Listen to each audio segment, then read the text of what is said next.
Have you ever felt like life is pulling you in a million directions? We often find ourselves in situations where we are stretched thin, trying to balance the unending demands of life.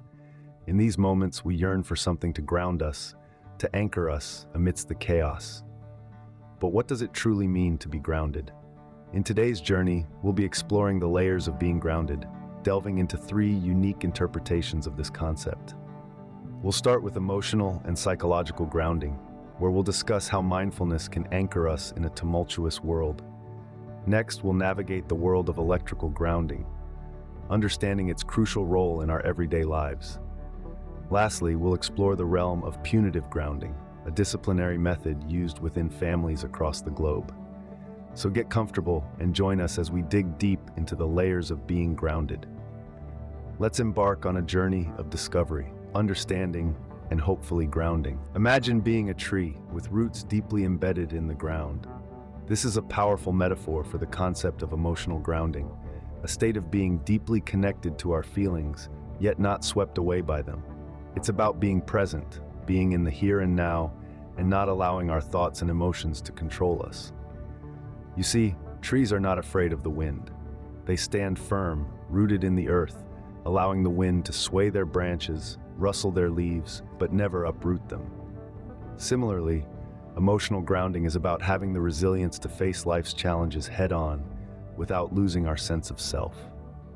One of the key techniques to achieve this state of emotional grounding is mindfulness. Mindfulness is the practice of paying full attention to the present moment without judgment. It's about observing our thoughts and feelings as they are, not how we wish they were. It's about accepting ourselves, our bodies, our minds, just as they are without trying to change anything. But how does this work in real life? Let's take the example of Mark. Mark was a high-powered executive. He was always on the go, always connected, always busy. His life was a whirlwind of meetings, deadlines, and pressures. And then one day he had a panic attack. His world came crashing down. He felt like he was being pulled in a million directions, and he didn't know how to stop it.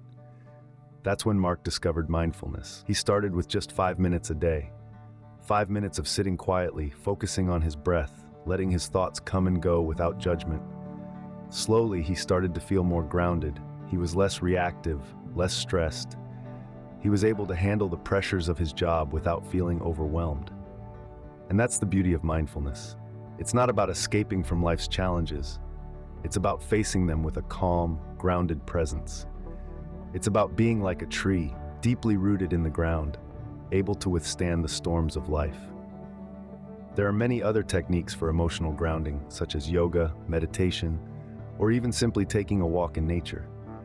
The key is to find what works for you, what helps you connect with your inner self, what helps you stay grounded amidst the chaos of life. Just like Mark, we all face challenges in life. We all have moments when we feel like we're being pulled in a million directions. But remember, just like a tree, once we're rooted, we can withstand life's storms. By being emotionally grounded, we can navigate the ups and downs of life with grace and resilience. We can face our fears, our anxieties, our stresses, without being swept away by them. We can stay calm, stay present, stay grounded. So as you go about your day, remember to take a moment to ground yourself. Take a deep breath. Feel your feet on the ground. Feel the air on your skin. Listen to the sounds around you. Be present, be here, be grounded. Because in the end, life is not about avoiding the storms. It's about learning to dance in the rain. It's about being like a tree with roots deeply embedded in the ground, able to withstand the wind, the rain, the storms. Just like a tree, once we're rooted, we can withstand life's storms. Speaking of storms, let's talk about safety. Just as we weather emotional storms, our homes and devices also brave their own kind of tempests, electrical ones. Now, how do they do it? Well, they do so through a concept that's strikingly similar to our emotional grounding. That's right, we're now venturing into the realm of electrical grounding. But first, let's take a step back. Why do we need something like electrical grounding? Well, for the same reason we need emotional grounding, for stability, protection, and safety. Just as emotional grounding helps us remain calm and composed during life's upheavals, electrical grounding provides a safe path for electric currents to flow, safeguarding us and our appliances from electrical faults and surges. In the realm of electricity, being grounded means being connected to the earth. This connection creates a direct physical line between an electrical system and the earth itself. The earth serves as a vast reservoir for electric charge, absorbing excess electrical energy and neutralizing potential harm. Imagine you're walking barefoot on a beach. The sand beneath your feet, the waves lapping over your toes, all of it grounds you, connecting you to the vast expanse of the earth. Electrical grounding works on a similar principle. It's all about creating a connection, a pathway to the earth. Now this might be a lot to take in, but don't worry. Let's break it down. Every electrical system has a live wire that carries current and a neutral wire that completes the circuit. But there's a third wire. This is the ground wire, and its job is to protect. It's like a bodyguard for your appliances, and by extension, for you. When everything is working fine, the ground wire doesn't have much to do. It's like a quiet sentinel, standing by. But when things go wrong, when there's a fault or a surge, the ground wire springs into action. It provides a path for the excess current to flow into the earth, keeping you and your appliances safe from the shock. It's the unsung hero of electrical safety, working behind the scenes to keep disaster at bay. So, what happens if there's no grounding?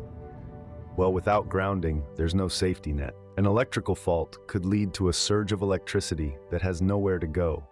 This could lead to electric shocks or even fires. It's like standing on the edge of a cliff with no safety harness. There's a lot more at stake. Let's consider a lightning strike, one of nature's most dramatic displays of electricity. If your home is hit by lightning and isn't properly grounded, the electrical surge can cause significant damage. But if your home is grounded, that excess electricity has a direct path to the earth, protecting your home and everything in it. And it's not just about safety. Grounding also helps electrical devices work smoothly. It stabilizes voltage levels, ensuring that the right amount of power is delivered to the devices. It's like a master conductor, orchestrating a symphony of electrical currents and voltages to create a harmonious performance. In a way, electrical grounding parallels emotional grounding. It's about maintaining stability and safety amidst potential chaos. It's about being connected, being anchored, being grounded.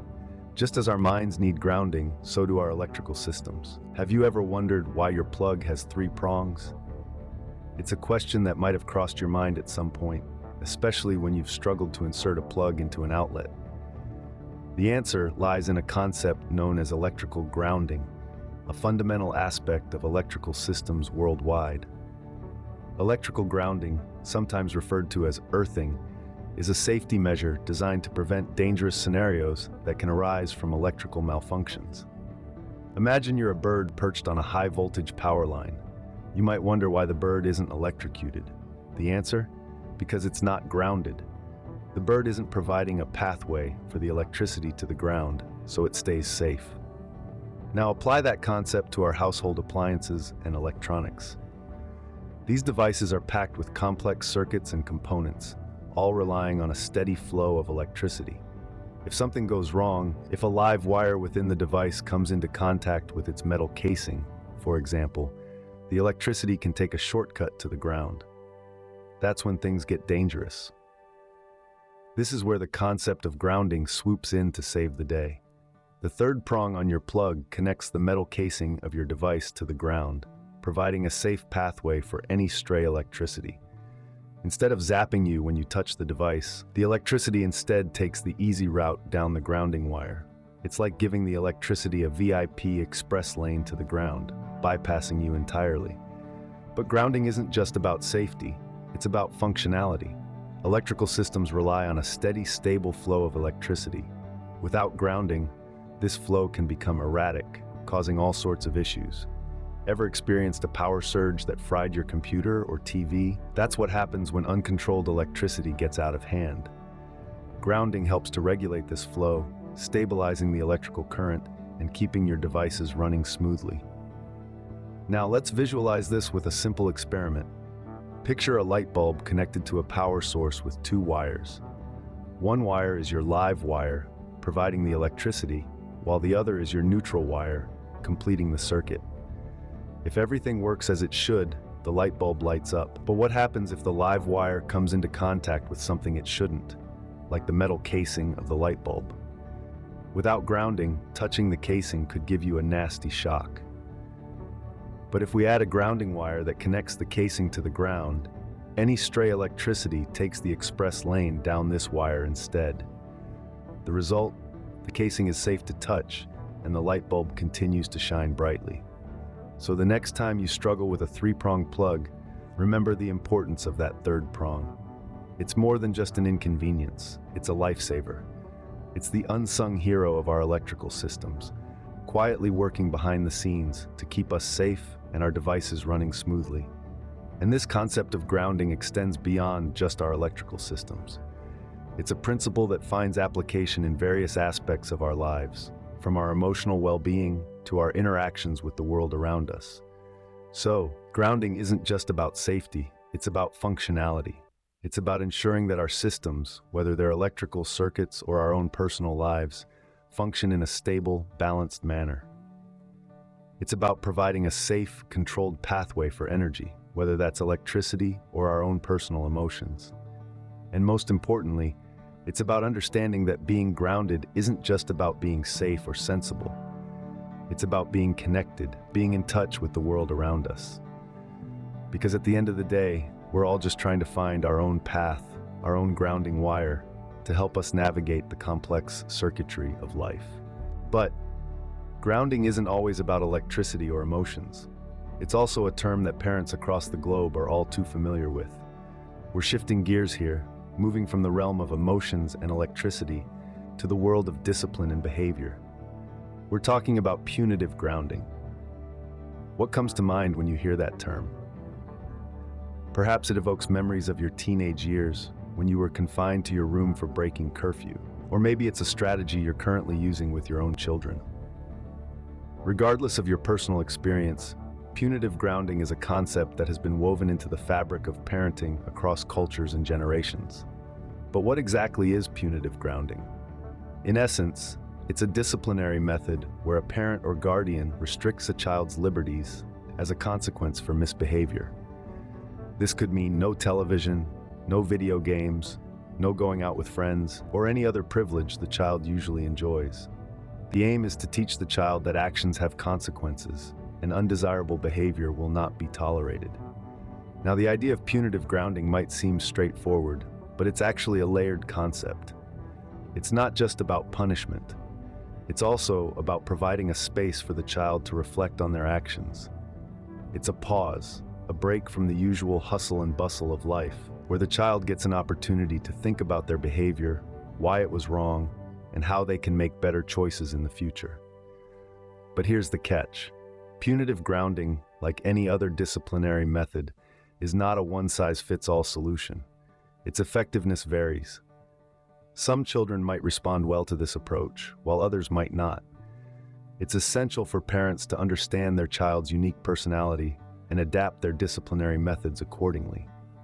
Additionally, the implementation of punitive grounding differs from culture to culture, family to family. What one family considers grounding might be completely different from another family's version of it. In some households, grounding might mean no television for a week, while in others, it might mean doing extra chores around the house. Moreover, punitive grounding has been a topic of debate among parents, educators, and psychologists. Some argue that it's an effective way of teaching children about consequences, while others believe it's too harsh and might lead to resentment or rebellion. There's no definitive answer to this debate, but it's important to remember that the goal of any disciplinary method should be to guide and teach, not to harm or instill fear.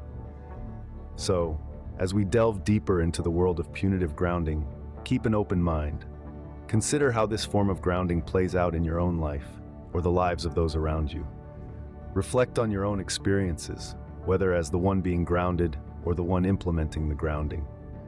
Grounding, in all its forms, is about finding balance, maintaining safety, and learning from our actions. Whether it's grounding our emotions, grounding our electrical appliances, or grounding our children, each form serves a purpose, playing its part in the grand scheme of life. The key is to understand these forms, adapt them to our needs, and use them to create a safer, more balanced, and grounded life. Sometimes grounding is about discipline. It's about understanding that our actions have consequences and learning to make better choices. It's about growing and evolving, one grounded moment at a time. So let's explore this further in the next segment, where we dive into the intricacies of punitive grounding, its pros and cons, and its role in shaping behavior. Stay tuned and remember to stay grounded. Ever been grounded as a kid? It wasn't about electricity, was it? When we think of being grounded, often the first thing that comes to mind is a disciplinary action taken by parents or guardians when children misbehave. This is what we call punitive grounding. It's a method of punishment where privileges are taken away for a set period of time. This could mean no TV, no video games, no hanging out with friends until the grounding period is over. The idea is to teach children about consequences and help them understand the importance of rules and boundaries. But punitive grounding isn't a universal concept. It varies significantly across different cultures and families. In some cultures, the idea of grounding a child is almost unheard of. Instead, they might use other forms of discipline, like chores or community service. In other cultures, grounding is a common practice, seen as an effective way to instill discipline and respect for rules. Even within cultures where grounding is common, the practice varies from family to family. Some parents might ground their children for a week, while others might only do it for a day. The nature of the privileges taken away also differs. Some parents might restrict their kids from using electronics, while others might not allow them to go out with friends. Now, let's look at the pros and cons of punitive grounding. On the plus side, it can be an effective way to teach children about consequences. When kids understand that breaking rules results in losing certain privileges, they might be more inclined to follow those rules in the future. Grounding can also provide an opportunity for kids to reflect on their actions and learn from their mistakes. However, punitive grounding isn't without its criticisms. Some argue that it can lead to resentment and rebellion, especially if the child feels the punishment is unjust. Others argue that grounding doesn't actually teach children how to make better decisions, but rather, it only teaches them to avoid getting caught. Furthermore, the effectiveness of grounding can depend on the child's age and temperament. For example, an introverted child who enjoys reading might not mind being grounded, while a social butterfly might find it devastating. In conclusion, punitive grounding, like any disciplinary action, should be used with discretion. It's important to consider the child's personality, the severity of their actions, and the intended lesson. So when we talk about grounding in this sense, it's not about connecting to the earth or preventing electrical shocks. It's about teaching children that every action has a consequence, and sometimes breaking the rules means losing certain privileges.